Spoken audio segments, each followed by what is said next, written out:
Hello, Charmone here. It's Friday, March 31st, and I'm here to talk about stigmas and labels. I've lived it, and I'm still living it. Been living it for years, and this is concerning my oldest son, Wesley, who is 17. He has been diagnosed as being bipolar, ADHD, ODD, which is oppositional defiant disorder. And this has been an ongoing battle with my son for the past 13 years. I started to notice when he was like 3, some odd behaviors, like hiding under a desk, taking his laces out his shoes for no apparent reason. He's in the classroom at school. He would rip kids' papers, throw books, run around the classroom, and teachers were so frustrated they didn't know what to do with him. So they decided he can't do a full day of school. Actually, it started in preschool. I had to come pick him up every day around noontime. And so you can imagine trying to work. It was very hard for me because I had 5 other kids at the time, and trying to find someone to watch them during the day would cost me so much money for a daycare provider that I decided to be a stay-at-home mom.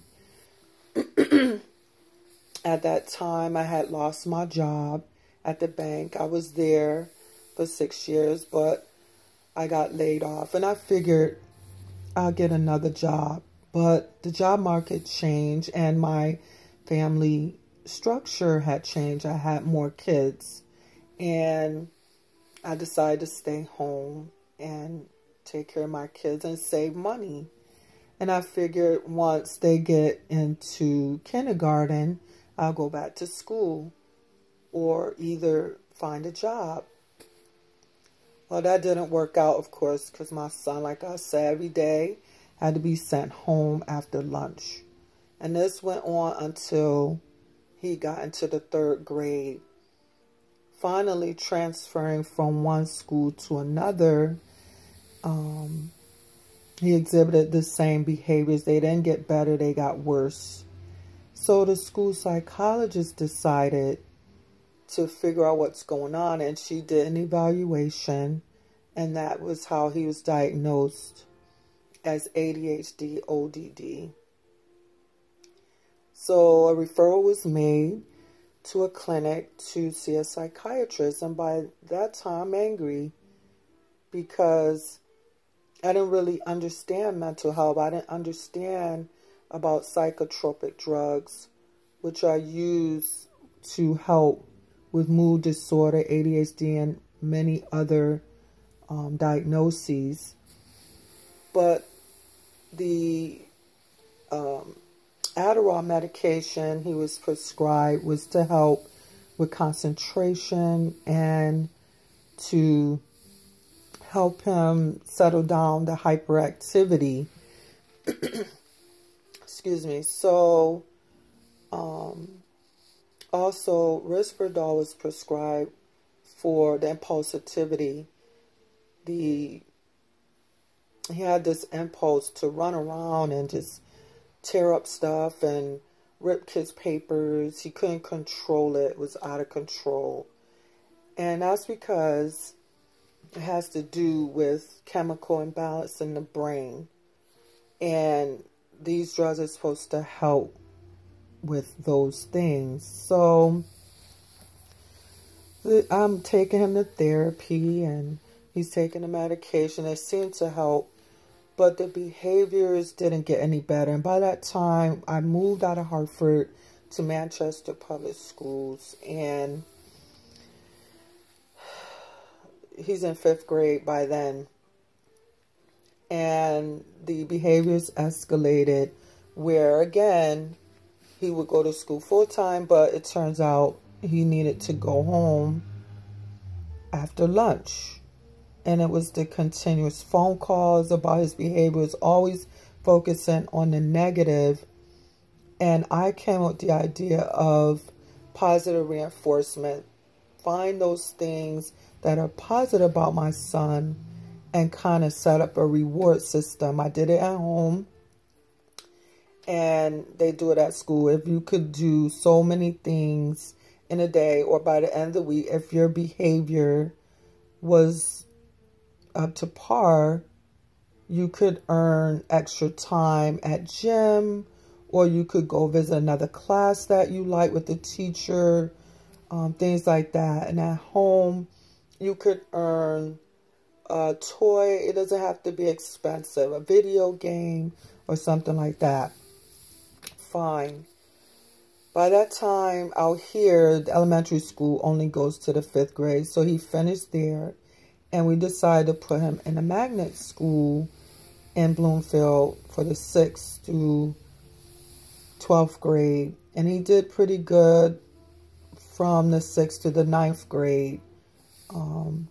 By the time he reached the 9th grade, those behaviors escalated. You know, I had no idea that my son was depressed.